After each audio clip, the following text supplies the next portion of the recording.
Magnet की field lines magnet के बाहर कहाँ से कहाँ थी? नॉर्थ से साउथ या साउथ से नॉर्थ? North to south.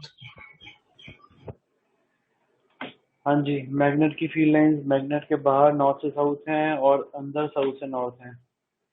मैंने बिल्कुल लास्ट में मैग्नेट के बाहर और मैग्नेट के अंदर की फील्ड में कुछ डिफरेंसेस लिखवाए थे। कोई बता सकता है क्या क्या डिफरेंस थे? Anybody? The magnetic fields inside the magnet are uniform, while outside are non-uniform. ठीक है, अंदर यूनिफॉर्म है बाहर नॉन यूनिफॉर्म है, इसके अलावा कोई और? Sir, एक था field inside magnet is stronger than outside magnet. अंदर भी फील्ड बहुत स्ट्रांग है, बाहर वीक है। और अच्छा, फील्ड लाइन की डेंसिटी जहाँ पे ज्यादा होगी वहाँ फील्ड ज्यादा होगी या कम होगी? Zyada. फिर ज्यादा। ज्यादा। जहाँ फील्ड लाइन ज्यादा पास पास होंगी वहाँ पे फील्ड की डेंसिटी भी ज्यादा होगी। ठीक है, वहाँ पे फील्ड जो है वो ऑटोमेटिकली हाई होगी। ठीक है। कंपास की नीडल हमेशा कहाँ पॉइंट करती है, कौन सी डायरेक्शन में? North. Or south. North south नहीं लिखना बेटा, नॉर्थ लिखना है, और नॉर्थ भी ना लिख के ज्योग्राफिक नॉर्थ लिखना है। ठीक है, कंपास की नीडल हमेशा जियोग्राफिक नॉर्थ की तरफ पॉइंट करती है। Sir, geographic north मतलब?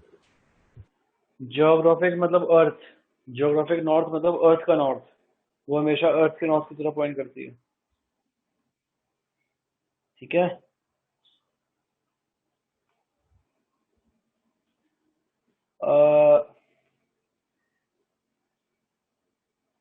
अगर मुझे मैग्नेटिक फील्ड की डायरेक्शन निकालनी है, किसी भी जगह पे मुझे मैग्नेटिक फील्ड की डायरेक्शन निकालनी है, तो मैं क्या करूंगा? एनीबॉडी? हमने किया था लास्ट क्लास में। हम एक कंपास को रखेंगे और देखेंगे कि नॉर्थ डायरेक्शन रिफ्लेक्ट हो रही है या नहीं।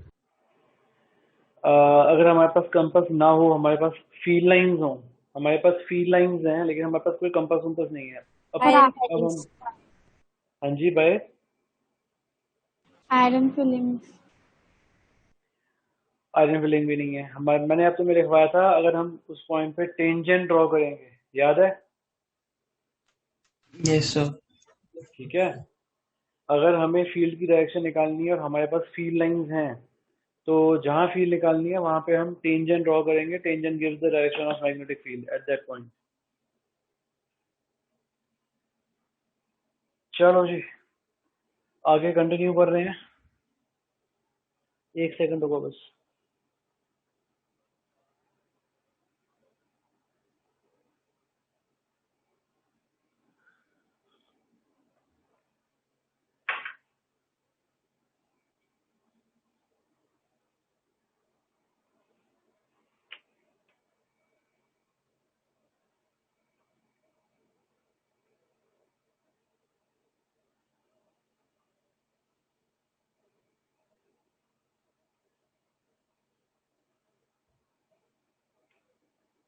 नाउ हमारे पास यहाँ एक कंडक्टर है। कंडक्टर को हमने बैटरी से कनेक्ट किया। जैसे ही हम यहाँ पे स्विच, क्या नाम है, हम सर्किट को क्लोज करते हैं, स्विच ऑन करते हैं, तो यहाँ पे ऑब्वियसली करंट फ्लो करता है। करंट कहाँ से कहाँ जाता था, किया हुआ है हमने। कन्वेंशनली पॉजिटिव टू नेगेटिव बस बस और यही, बस इलेक्ट्रिकली। हमें कन्वेंशनली बताना है। हाँ जी, करंट जाता है पॉजिटिव से नेगेटिव की तरफ। ठीक है, अगर ना पूछा हो तो हमें हमेशा कन्वेंशनली बताना होगा। तो यहाँ पे करंट फ्लो कर रहा है। अब अगर हम इसके पास एक मैग्नेटिक कंपास रख दें, जैसे ही, चलो यहाँ पे मैंने बीच में दिखा दिया एक स्विच। जैसे ही मैं ये स्विच करूंगा क्लोज, स्विच क्लोज करते ही हम नोटिस करेंगे कंपास में एक डिफ्लेक्शन आएगी। ये एक्सपेरिमेंट ना तुम अपने घर पे भी कर सकते हो। बस उसके लिए तुम्हें नेकेड वायर चाहिए। ठीक है, हमारे घरों में जो वायर्स होती हैं वो तो सारी की सारी इंसुलेटेड होती हैं, ऊपर से इंसुलेट किया होता है। ये किसने अनम्यूट किया हुआ है? मेहुल अनम्यूट करो बेटा। हाँ जी, अरे ये कौन है भाई? हम्म तो द मोमेंट हम यहाँ स्विच ऑन करते हैं, स्विच ऑन करते ही हम नोटिस करते हैं कि कंपास में डिफ्लेक्शन आती है। जब हम स्विच को ऑफ करेंगे, डिफ्लेक्शन जो है वो वापस जीरो हो जाएगी, मतलब वापस वो नीडल जो है वो अपनी पोजीशन पे चली जाएगी। तो यहाँ से एक चीज प्रूव हो रही है कि जैसे ही हम करंट पास कर रहे हैं तो ये जो कंडक्टर है, कंडक्टर एक मैग्नेट की तरह बिहेव कर रहा है, क्योंकि जैसे इसमें से करंट पास कर रहा है, ये जो नीडल है, नीडल उस टाइम डिफ्लेक्शन शो कर रही है। जैसे ही हमने स्विच ऑफ किया, डिफ्लेक्शन वापस उसमें डिफ्लेक्शन जो है वो जीरो हो जाएगी, राइट। मतलब कोई भी करंट कैरिंग कंडक्टर एक मैग्नेट की तरह बिहेव करता है। तो जैसा मैं तुम्हें बता रहा था, ये तुम घर पे भी कर सकते हो। तुम्हें नेकेड वायर चाहिए उसके लिए। नेकेड वायर को तुमने बैटरी से कनेक्ट किया, बस अपने हाथ वाथ का ध्यान रखना, तुम उसको हाथ ना लगाओ। तो जैसे ही तुम नेकेड वायर के पास इसको लेके जाओगे, क्या नाम है, कंपास को लेके जाओगे, तो तुम ऑब्जर्व करोगे उस वायर में डिफ्लेक्शन आएगी। ठीक है। यहाँ पर हम दो तीन चीजें और ऑब्जर्व करते हैं।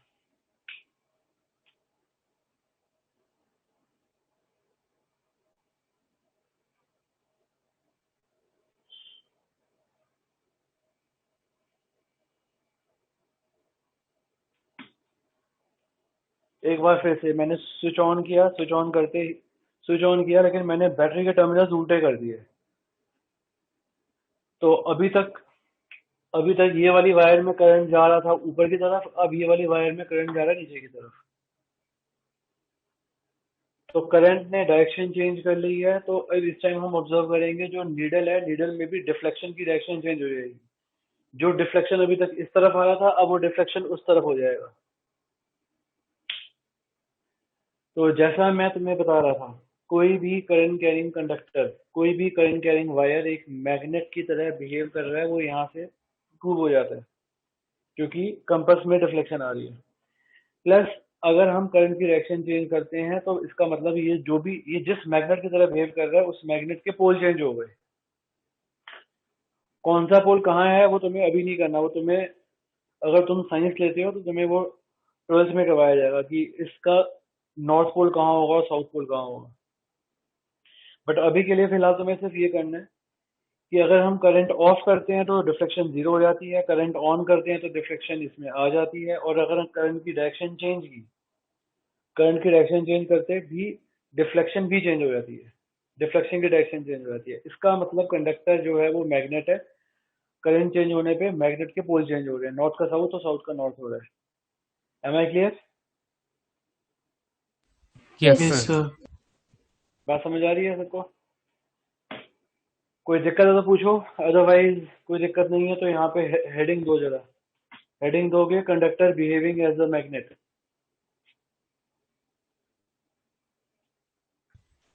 Conductor sir behaving.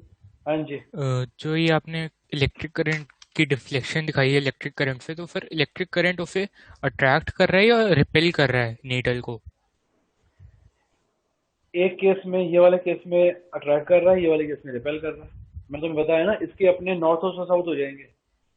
तो इलेक्ट्रिक करंट उसको अट्रैक्ट भी कर सकता है, रिपेल भी कर सकता है, उसके फिर बारे में डायरेक्शन डिटेल। चेंज करने से वो पोल्स चेंज हो जाते हैं? हाँ जी, डायरेक्शन चेंज करने से पोल चेंज हो जाता ओके। है। हेडिंग दोगे, conductor behaving as a magnet. इसमें ये दो फिगर्स बनाओ, उसके बाद मैं लिखवा रहा हूँ, ये दोनों फिगर ड्रॉ करोगे।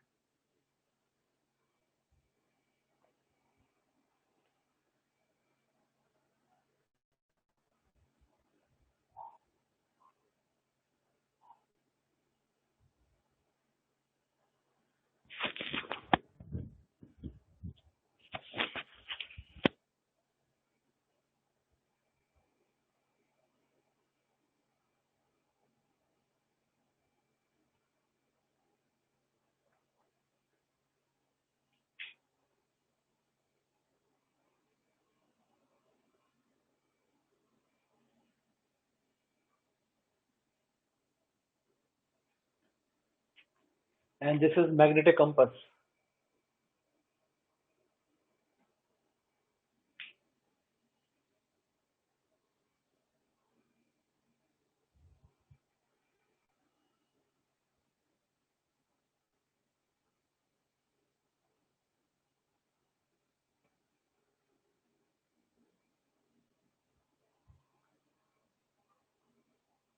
हाँ जी, लिखोगे whenever a current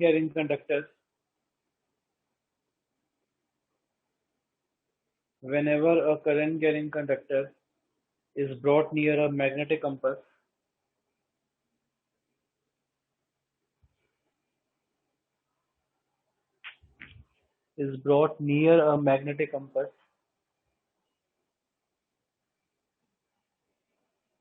the comma डाल के the compass shows deflection.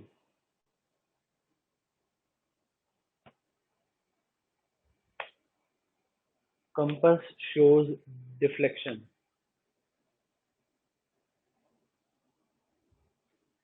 इसी में आगे कंटिन्यू करोगे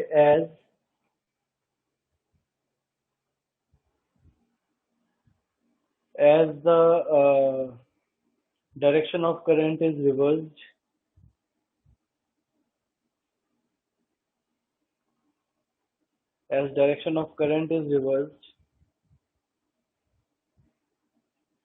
deflection in compass is also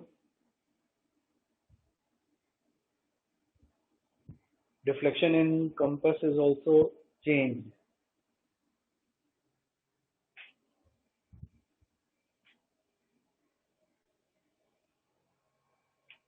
तो conclusions देखोगे इसके बाद पहला conclusion number 1,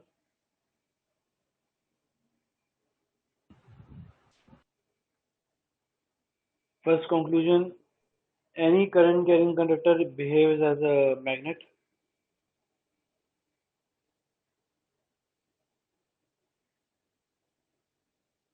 Any current carrying conductor behaves as a magnet.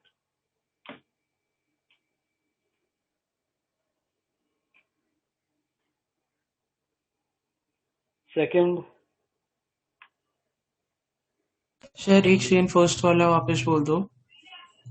any current carrying conductor behaves as a magnet.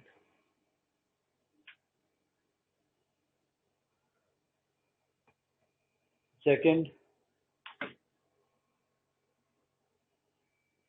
the second में as direction of current changes,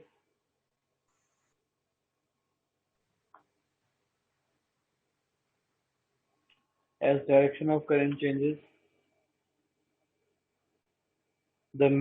direction of magnetic field of conductor also change.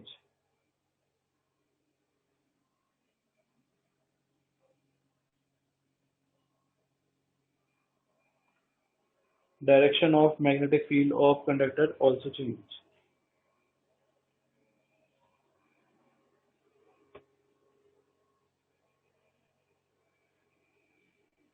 Third,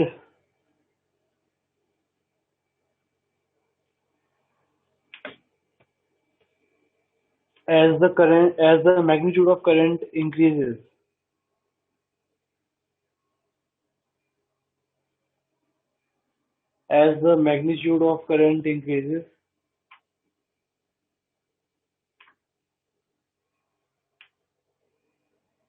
we observe that deflection in compass also increase.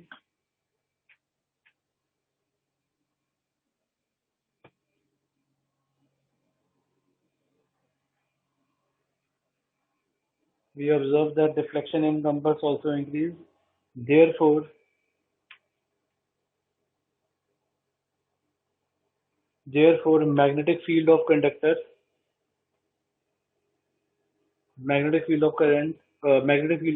increases.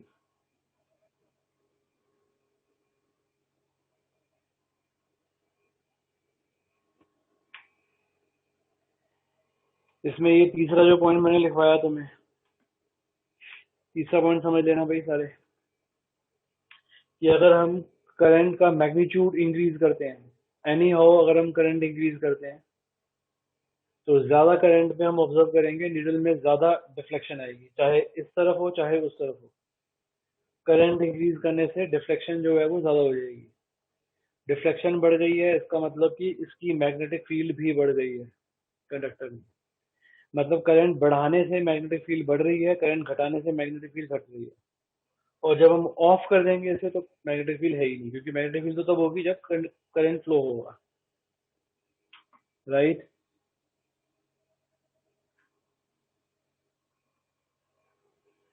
Anybody has got any doubt? Otherwise मैं ये रब करूं, कोई doubt नहीं है किसी को?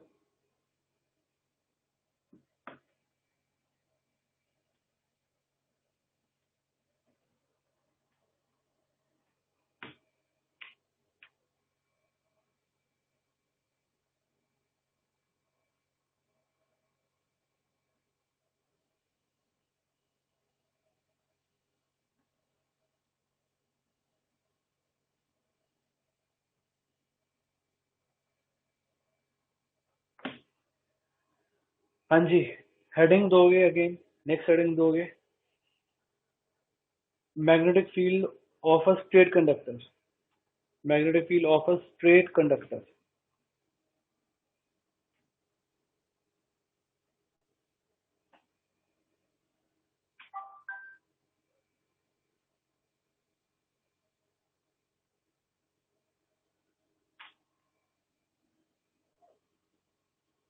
So magnetic field. क्या बोल रहे हो? मैग्नेटिक फील्ड के बाद क्या बोला तुमने? नहीं, मैं पूछ रहा हूँ मैग्नेटिक हेडिंग क्या डाली है? Magnetic field of magnetic field of a straight conductor.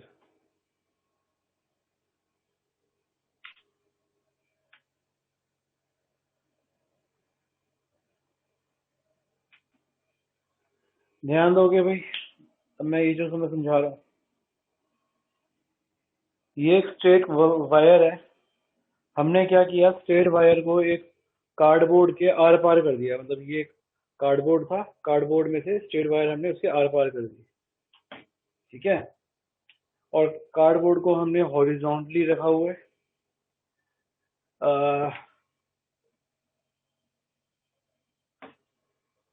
यहाँ हमारे पास एक स्विच है या की है। नाउ जैसे ही हम स्विच करेंगे क्लोज, स्विच क्लोज करते ही यहाँ करंट फ्लो होना शुरू हो गया, ऑब्वियसली उसमें तो कोई, उसको तुम्हें सबको पता ही है क्या होता है। अच्छा, अब हम क्या करते हैं, कार्डबोर्ड के ऊपर अगर हम आयरन की फिलिंग्स, मैं तुम्हें लास्ट क्लास में बताया था, आयरन की फिलिंग का मतलब होता है आयरन के छोटे छोटे फ्लेक्स, आयरन के बहुत छोटे छोटे पीसेस, उनको बोलते हैं आयरन फिलिंग।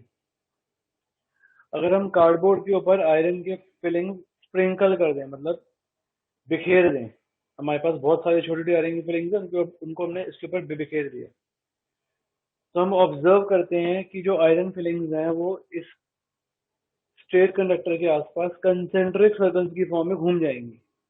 मतलब आयरन फिलिंग्स ऐसी शेप ले लेंगी, ऐसी।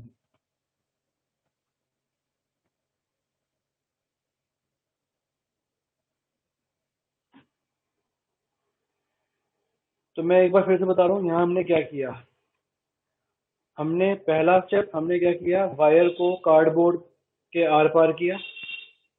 दूसरा, अब हमने वायर को बैटरी से कनेक्ट किया और बैटरी में हमने स्विच ऑन कर दिया।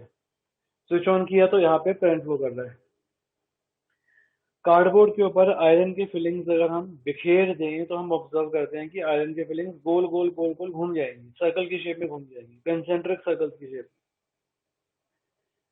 लास्ट क्लास में मैं तुम लोगों को बता रहा था आयरन की filings automatically magnetic field lines की तरफ आती हैं।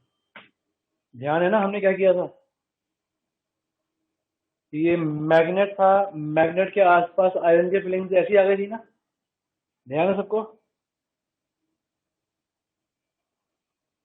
रिप्लाई तो करो at least. Yes, sir. Yes, sir. हाँ जी,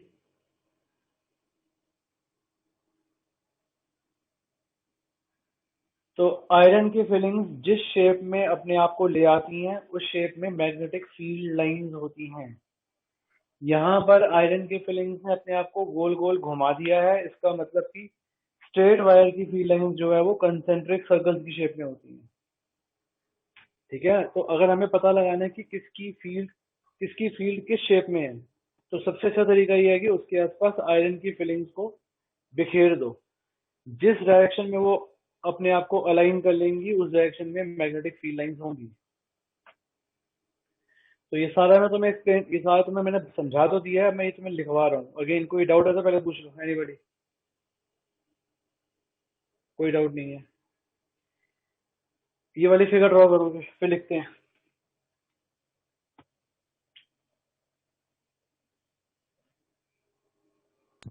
सर अगर हम इस सर्किट में भी करंट को इंक्रीज कर दे तो आयरन फाइलिंग्स पे कोई इफेक्ट आएगा? आयरन फिलिंग्स जो है वो और ज्यादा कंसंट्रेटेड हो जाएंगी, क्योंकि देखो अगर हमने करंट बढ़ाया, करंट बढ़ाने से फील्ड हमेशा बढ़ती है, फील्ड बढ़ जाएगी मतलब आयरन की फिलिंग्स जो है वो और पास पास आ जाएंगी। क्योंकि जैसा मैं तुम्हें लास्ट क्लास में बता रहा था, जितनी फील्ड ज्यादा स्ट्रांग होगी उतनी फील्ड लाइन ज्यादा पास पास होंगी। तो अगर हम करंट बढ़ाते हैं तो ये जो कंसंट्रेटेड सर्कल्स हैं वो छोटे हो जाएंगे, क्योंकि फील्ड लाइंस पास पास हो जाएंगी। ठीक है बेटा? तो फिर सर हम अगर हमें करंट का फ्लो ना पता हो तो हम अरेंजमेंट ऑफ आयरन फाइलिंग से पता लगा सकते हैं कि सर्किट में कितना करंट होगा, रेंज।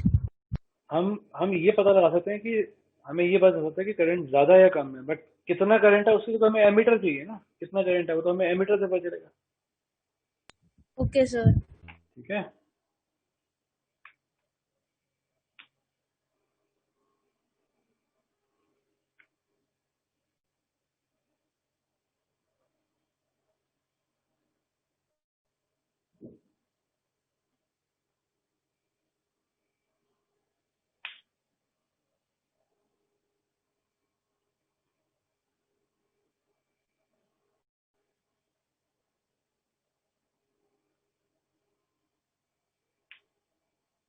हाँ जी, इसको पॉइंट्स में लिखोगे। पहला point, take a straight long wire,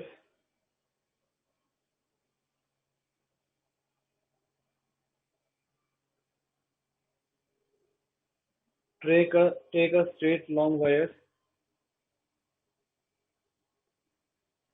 and pass this wire through a small hole in a cardboard.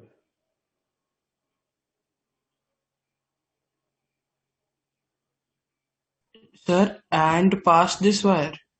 Pass this wire through a small hole in cardboard.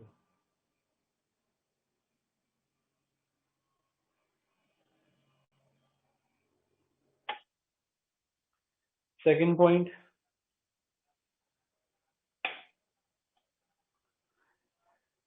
adjust the cardboard horizontally.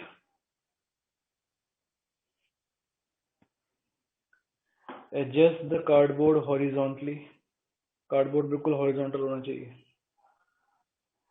And connect the wire. Connect the wire to a battery through a switch.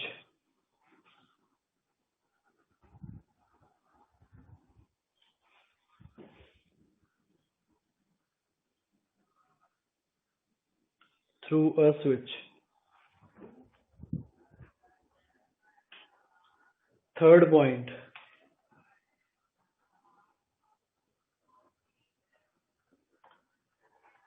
sprinkle some iron filling. Sprinkle की spelling देख लेना, लिखे हुए हैं तुम्हारे सामने. Sprinkle some iron fillings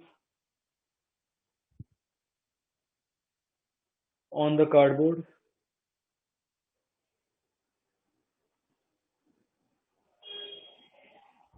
and now close the switch.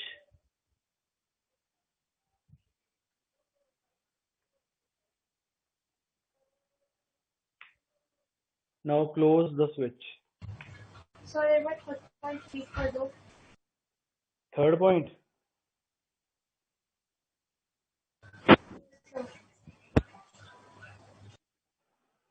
sprinkle some iron fillings on the cardboard and now close the switch.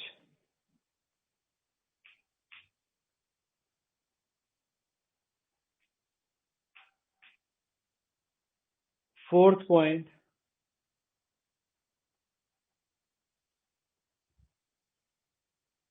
we observe that we observe that the iron fillings would arrange themselves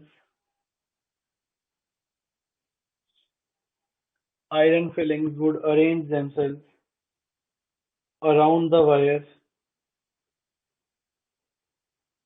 in concentric circles.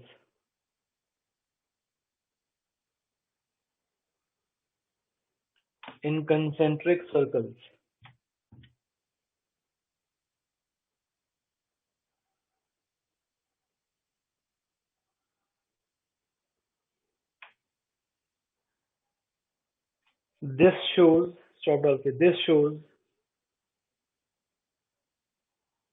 that magnetic field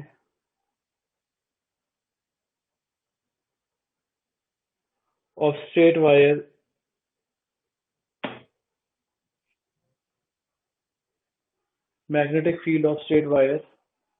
is in form of concentric circles.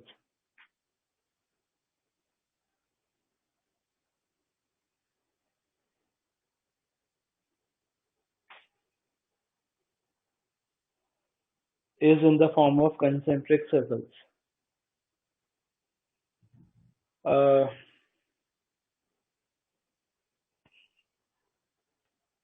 The direction of,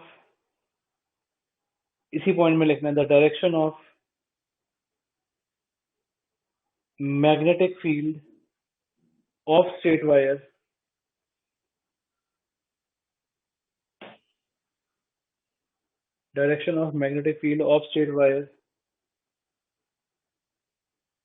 can be determined with the help of right hand thumb rule.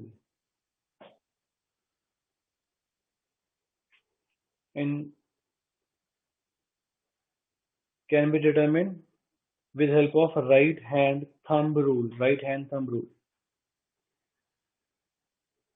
NCERT सबके पास है. एक काम करो, जो right hand thumb rule की statement लिखवाने में मैं कोई टाइम नहीं वेस्ट कर रहा.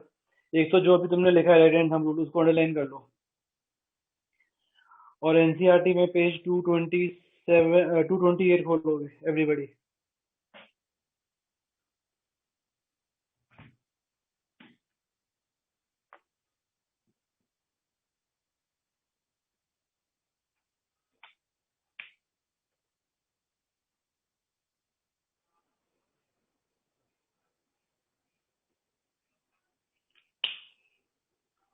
मुझे कंफर्म करोगे सबने खोल लिया पेज 228?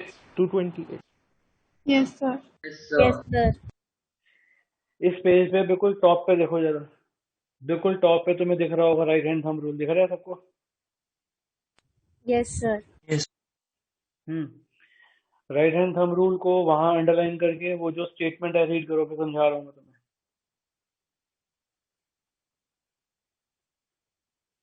लिखवाने को तो मैं लिखवा दूं, बट तुम्हें as it is statement NCERT वाली लिखनी है.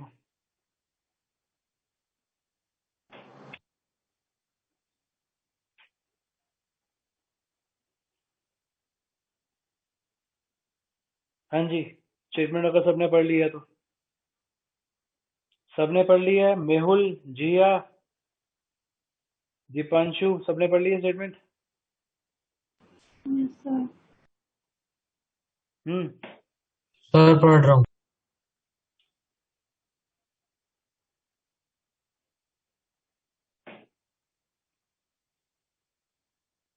यहाँ ध्यान दो, वहाँ क्या लिखा हुआ है. हमने अपने राइट हैंड, क्योंकि राइट हैंड थंब हुआ तो ऑब्वियसली राइट हैंड लेना है, लेफ्ट हैंड नहीं लेना कभी भी.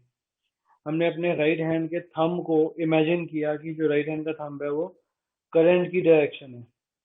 अगर थंब करंट की डायरेक्शन है तो जो हमारी फिंगर्स का जो कर्वेचर है, जिसमें हमारी फिंगर्स घूम रही हैं, तो ये जो फिंगर्स का कर्वेचर है वो उसकी मैग्नेटिक फील्ड लाइंस को शो करेगा. कहने का मतलब ये देखो, ये जो तुम्हारे सामने मार्कर है, इस मार्कर को अगर हम वो मान लें, क्या स्ट्रेट वायर मान लिया. स्ट्रेट वायर में हम माने कि करंट ऊपर जा रहा है, तो हम क्या करेंगे, अपने राइट हैंड के थंब को करंट की तरफ रखेंगे. तो अगर करंट ऊपर जा रहा है तो फील्ड लाइंस ऐसी सी होंगी, लाइक दिस. फील्ड लाइंस ऐसे घूम रही होंगी. और अगर करंट नीचे जा रहा है तो फील्ड लाइंस उल्टा ऐसे घूम रही होंगी. पहले ऐसे क्लॉकवाइज, बाद में ऐसे एंटी क्लॉकवाइज. दोबारा बताऊं, ये देखो, हमने अपने थंब को करंट की डायरेक्शन में रखना है। करंट ऊपर है तो थंब ऊपर की तरफ रखा, तो फिंगर्स जहाँ पे होंगी वो फील्ड लाइंस होंगी। तो ये वाली वायर में करंट ऊपर की तरफ है तो फील्ड लाइंस ऐसे हो जाएंगी, लाइक दिस।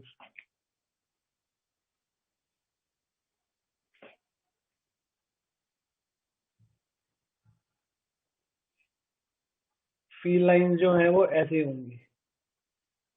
और अगर हम इसमें देखें,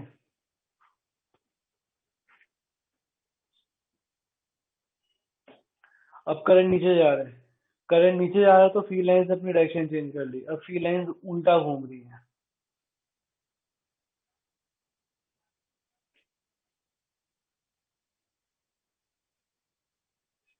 ये दोनों फिगर्स में फर्क समझ आ रहा है सबको, नहीं आ रहा? सर आ गया समझ। ये जो मैंने वायर में एरो दिखाया हुआ है, वायर में एरो जो है वो डायरेक्शन ऑफ करंट है, करंट या ऊपर या नीचे है। और ये जो मैंने फील्ड में जो एरो दिखाया हुआ है, ये जो लाइंस में एरो दिखाया हुआ है, ये लाइंस जो है वो मैग्नेटिक फील्ड की डायरेक्शन है। तो इस केस में फील्ड लाइंस ऐसे घूम रही हैं, इस केस में फील्ड लाइंस ऐसे घूम रही हैं। अगेन दोबारा पूछ रहा हूँ, सबको क्लियर है? Yes, sir. Yes sir. sir. Sure. Yes, sir. तो ये दोनों फिगर जरा बनाओ, मैं तुम्हें इसके बाद इस पे बेस कुछ क्वेश्चंस करवा रहा हूँ। ये बनाओ जरा।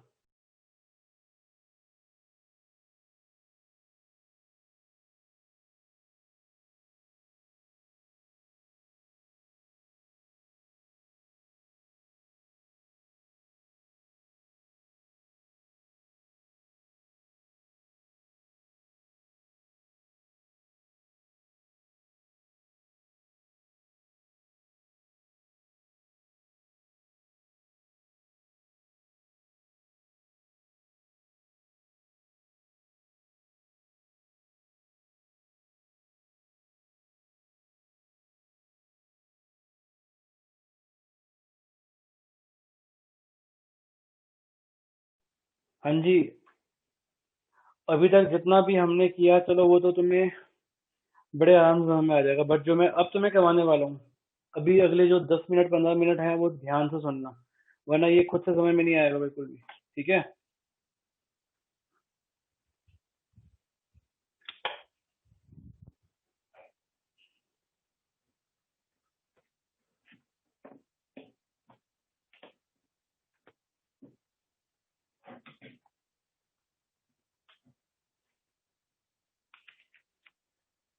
एनसीईआरटी में जो तुमने अभी पेज खोला हुआ था, कौन सा पेज था ये? 228। Eight. हाँ जी, अभी तुमने राइट हैंड थंब रूल पढ़ा है। राइट हैंड थंब रूल के नीचे जो एग्जाम्पल 13.1 है, अब उस एग्जाम्पल पे ध्यान देना जरा।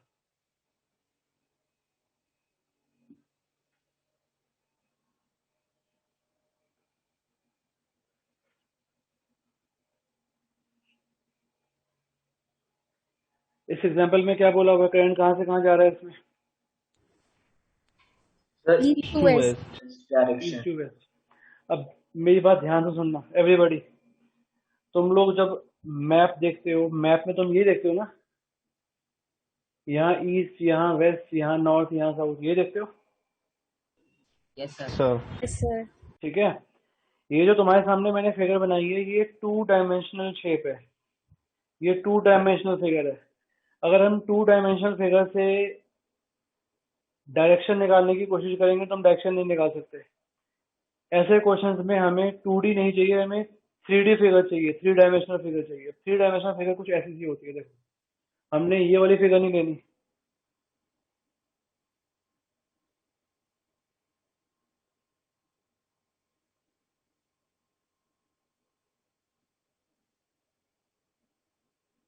ध्यान से सुनना, हमेशा हमारे राइट पे ईस्ट होगा, लेफ्ट पे वेस्ट होगा, राइट पे ईस्ट, लेफ्ट पे वेस्ट।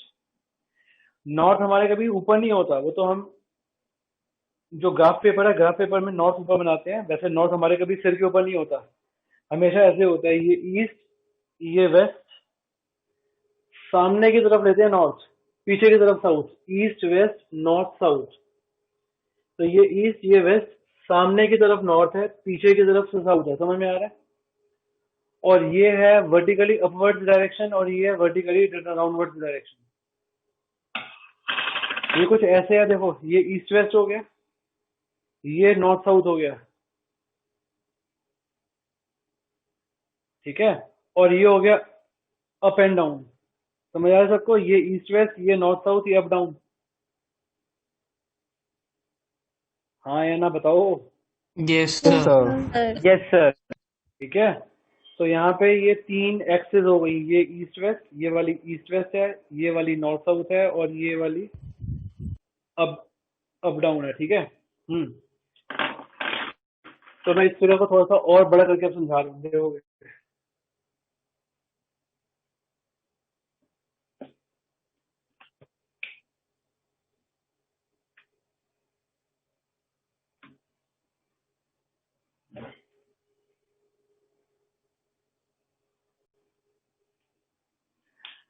हमें इस क्वेश्चन में बोला हुआ है कि जो करंट, हाँ जी क्या बोला, करंट कहाँ से कहाँ जा रहा है? East to waste. करंट जा रहा है ईस्ट से वेस्ट। और एक बार चेक करो, फील्ड कहाँ निकालनी है, वायर के ऊपर या वायर के नीचे? बिलो 8। Below it. वायर के नीचे बोली हुई है, ध्यान ऊपर देना भी जरा। सर, दोनों जगह। हाँ जी, दोनों जगह बोला होगा, ऊपर भी निकालनी है, नीचे भी निकालनी है। तो तुमने क्या करना है, जहां से भी तुम, मतलब तो तुम अपनी नोटबुक में देख रहे हो, या अगर मैं ये वाले बोर्ड पे देख रहा हूँ, तो हम क्या करेंगे, राइट पे ईस्ट लेंगे, लेफ्ट पे वेस्ट लेंगे, सामने की तरफ लेंगे नॉर्थ, पीछे की तरफ साउथ। तो इस फिगर के हिसाब से जो करंट है वो जा रहा है ईस्ट से वेस्ट, क्योंकि ये स्ट्रेट वायर है, करंट स्ट्रेट वायर में जा रहा है। तो स्ट्रेट वायर के लिए हमने यूज करना है right hand thumb rule. Right hand thumb rule में हमने अपने थंब को करना है करंट की तरफ, करंट ले लिया उस तरफ। अगर तुम सिर्फ मुझे देखोगे और मुझे कॉपी नहीं करोगे तो तुम्हें समझ तो आ जाएगा, लेकिन तुम एग्जाम में नहीं कर सकते ये। तो ध्यान दो, हमने अपने राइट हैंड के थंब को किया करंट की तरफ। अगर ये करंट, तो ये फील लाइंस हो जाएंगी, ये फील लाइंस हो गई, जो मेरी फिंगर्स घूम रही है, यस यस सर। सर। ठीक है। तो फील लाइंस इसके आसपास ऐसे घूम रही होंगी, ऐसे।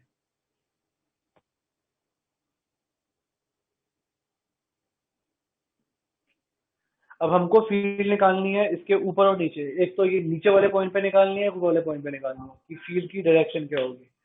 अब बहुत सारे लोगों को right hand thumb rule use करने में थोड़ी दिक्कत होती है, तो मैं उनको बोलता हूँ कि अपने हाथ में कड़ा वड़ा पहनो। देखो अब ये मेरे पास ये कड़ा है, मैं तुम्हें कड़े की हेल्प से समझा रहा हूँ। ये रहा करंट और ये रही फील्ड लाइन। तो ये रहा करंट, ये रही फील्ड लाइन। जो फील्ड लाइन है वो इस कड़े की फॉर्म में घूम रही है। समझ आ रही नहीं आ रही? Yes sir. Yes yes sir. Sir. क्या? अब ये फील्ड लाइंस हैं जो ऐसे घूम रही हैं, ये फील्ड लाइंस जो ऐसे घूम रही हैं। अब मैं तुम्हें बताया हुआ है, जहां हमें फील्ड निकालनी है वहां पे हमने टेंजेंट इमेजिन करना है। तो ये फील्ड लाइंस ऐसे घूम रही है। अब मुझे फील्ड निकालनी है ऊपर, तो अगर मैं ऊपर वाले पॉइंट पे टेंजेंट ड्रॉ करता हूँ तो टेंजेंट सामने की तरफ जा रहा है, yes sir. Yes sir.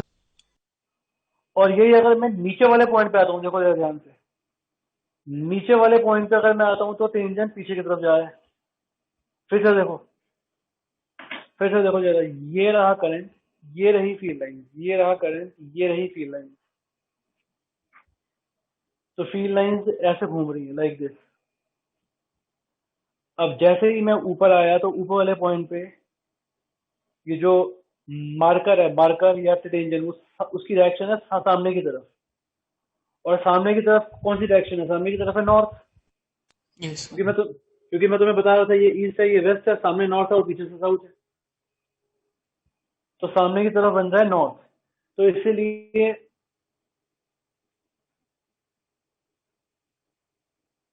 Upwards of wire, wire के ऊपर फील्ड हो जाएगी, field is toward north.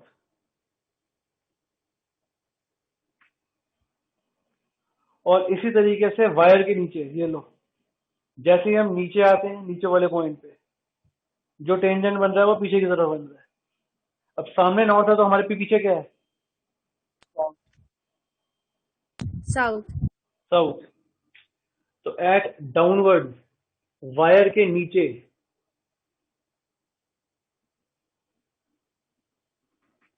Field हो जाएगी टुवर्ड साउथ। एक बार वहां आंसर चेक करो, आंसर यही है ना? ऊपर नॉर्थ और नीचे साउथ। सर इसमें तो क्लॉकवाइज एंटी क्लॉकवाइज करके लिखा हुआ है। एक सेकंड रुको। तुम्हारे पास इस साल की है बुक यस या सर। पिछले साल की? सर Yes, सर इस साल की है। अब जो मेरे पास बुक है इसमें तो साफ साफ, चलो कोई बात नहीं, ये शायद ये एक दो साल आगे पीछे का एडिशन होगा। तुम्हारे पास क्लॉकवाइज एंटी क्लॉकवाइज है। कोई और देखना जरा, बाकी लोग, तुम्हारे पास क्लॉकवाइज एंटी क्लॉकवाइज लिखा हुआ है, नॉर्थ साउथ लिखा हुआ है? Or clockwise, anti-clockwise. Clockwise, anti-clockwise. clockwise, anti-clockwise. मेरे पास Clockwise. मेरे पास इसी साल की बुक है, ये इसी साल की है और इसमें नॉर्थ और साउथ लिखा हुआ है। कोई बात नहीं, कोई बात नहीं है।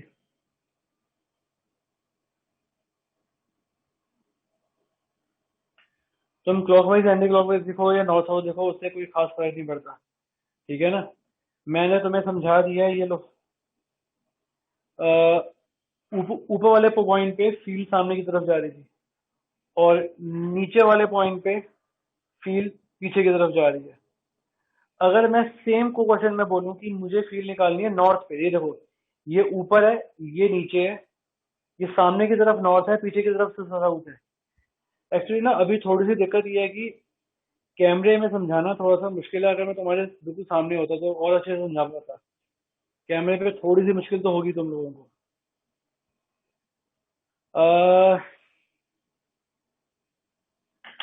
मैं एक काम करूंगा अगली क्लास में, ये शायद तुम्हें कड़े से समझ में ना आ रहा हो, मैं अगली क्लास में कोई बड़ी सी गोल चीज रखता हूँ अपने पास, तुम्हें और अच्छे से क्लियर करूंगा मैं उसमें कि इसमें किस तरह से फील ऊपर या नीचे लेनी है या नॉर्थ या साउथ पे लेनी है। तो इसका फिलहाल आंसर जो वहाँ क्लॉक एंटी क्लॉक लिखा है वैसे लिख लो, या नॉर्थ साउथ लिख लो, one and the same thing, कैसे भी लिख सकते हो। Okay sir. से लिखे ना। एक सेकंड, एक सेकंड। जिनके पास क्लॉक या एंटी क्लॉकवाइज लिखा हुआ है, एक बार जरा क्वेश्चन बोलते हो, एक बार पूरा question. A current through horizontal power line, एक बार पूरा क्वेश्चन बोलना क्या है? Anybody? A current through a horizontal power of line flows in east to west direction. What is the direction of magnetic field at a point directly below it and at a point directly above it? ठीक है, ठीक है, ठीक है। ये लो, ये वहां पे क्लॉकवाइज और एंटी क्लॉकवाइज क्यों लिखा हुआ है मैं तुम्हें वो भी समझा देता हूँ। यहाँ देखो जरा, मेरे और तो तुम्हारे बीच में इस टाइम ये सर्कल है। अगर करंट ऐसे फ्लो हो रहा है तो ये वाला करंट मेरे लिए क्लॉकवाइज है, लेकिन तुम्हारे लिए एंटी क्लॉकवाइज है ना? Yes sir. समझ आ रही है? Yes sir. हम दोनों के बीच में ये वाली वायर है, अगर ये मेरे लिए क्लॉकवाइज है तो तुम्हारे लिए एंटी क्लॉकवाइज है। तो अगर करंट ऐसे ऐसे ट्रेवल कर रहा है और मैं यहाँ से देख रहा हूँ, तो अगर मैं यहाँ से देख रहा हूँ करंट ऐसे जा रहा होगा, इसीलिए वो हो जाएगा क्लॉकवाइज। तो उन्होंने ना थोड़ा सा कॉम्प्लिकेटेड, जो इन्होंने इस एडिशन में डाला थोड़ा कॉम्प्लिकेटेड कर दिया। इसका एक्चुअल आंसर नॉर्थ और साउथ होता है हमेशा। तो मैं और क्वेश्चन करवाऊंगा अगली क्लास में। अभी के लिए फिलहाल सिर्फ ये नोट कर लो कि ऊपर आएगा नॉर्थ की तरफ, नीचे आएगा साउथ की तरफ। नेट पे भी सर ये नॉर्थ साउथ दे रखा है। इंटरनेट पे नॉर्थ साउथ दिया हुआ है, हाँ ठीक यस है। सर। मतलब वही एक दो साल के ऊपर एडिशन में थोड़ा बहुत फर्क है हमारा सॉल्यूशंस में ना। हालांकि आंसर वो भी ठीक है, ये भी ठीक है।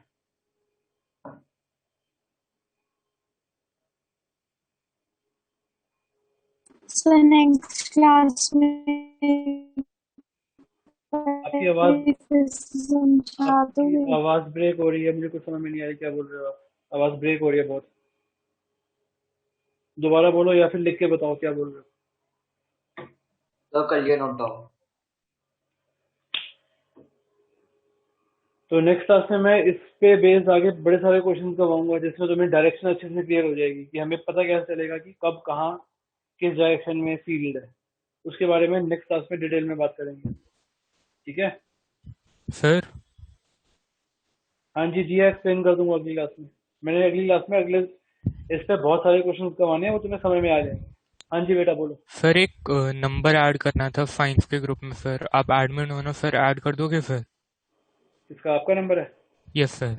मेरे को व्हाट्सएप कर देना, कर दूंगा। अभी सर चैट बॉक्स में लिख दूं? मेरे को पर्सनल व्हाट्सएप कर दो, मैं कर ओके दूंगा, ठीक है ओके सर। ओके बच्चों।